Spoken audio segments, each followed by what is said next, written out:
thousands of civilian sailors are caught in the crossfire of the Iran war in the Strait of Hormuz. That's the headline from a New York Times investigation by Jenny Gross and Peter Eves, reported from Geneva, London, and New York. On April 22, the Iranian Navy seized the MSC Francesca as it tried to pass through the strait. About 24 merchant seamen from Montenegro, Indonesia, the Philippines and other countries have been held for more than 3 months, now entering their 4th month anchored 4 miles off Iran's coast. They have almost no contact with the outside world, only about 30 minutes of internet every several days, and they have no idea when they might be released.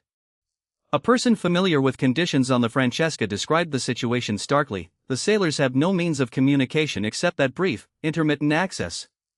The Francesca's crew is just a fraction of a much larger crisis.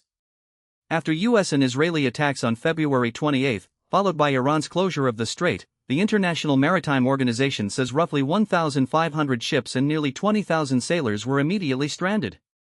Many vessels have since dashed out when conditions allowed, but about 6,000 sailors remain trapped, performing maintenance, standing lookout, and checking cargo with no safe passage home. They live in peril day after day, carrying out essential tasks while warships and missiles crisscross the waters around them. Iran has enforced its claim over the strait with attacks on ships, drawing American retaliation. Just this Monday, the Greek-owned Minoan Pioneer was hit near Oman, leaving 1 crew member missing, according to the International Maritime Organization.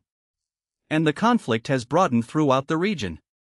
The pace of transit through the Strait of Hormuz has plummeted to just over a dozen ships a day, a fraction of the pre-war average of around 130. Data from CLR shows the dramatic slowdown, though the numbers may not capture all activity because some vessels have turned off their tracking capabilities. Civilian seafarers rarely find themselves on the front lines of armed conflict, but that is exactly where these sailors are, sometimes with deadly consequences. Since the Iran war began, 17 sailors have been killed in 64 attacks around the strait. Most of those deaths resulted from Iranian strikes, though 3 mariners died after a U.S. Navy strike on a ship in June. The Houthi militia in Yemen has also targeted vessels in the Red Sea, and last week 2 ships caught fire after an explosion at an Egyptian port, further illustrating how the violence has spread. The Francesca, owned by the Geneva-based MSC Mediterranean Shipping Company, the world's largest container shipping line, entered the Persian Gulf on February 22, weeks before the seizure. Its crew's ordeal underscores how global commerce and ordinary workers have become pawns in a widening regional conflict.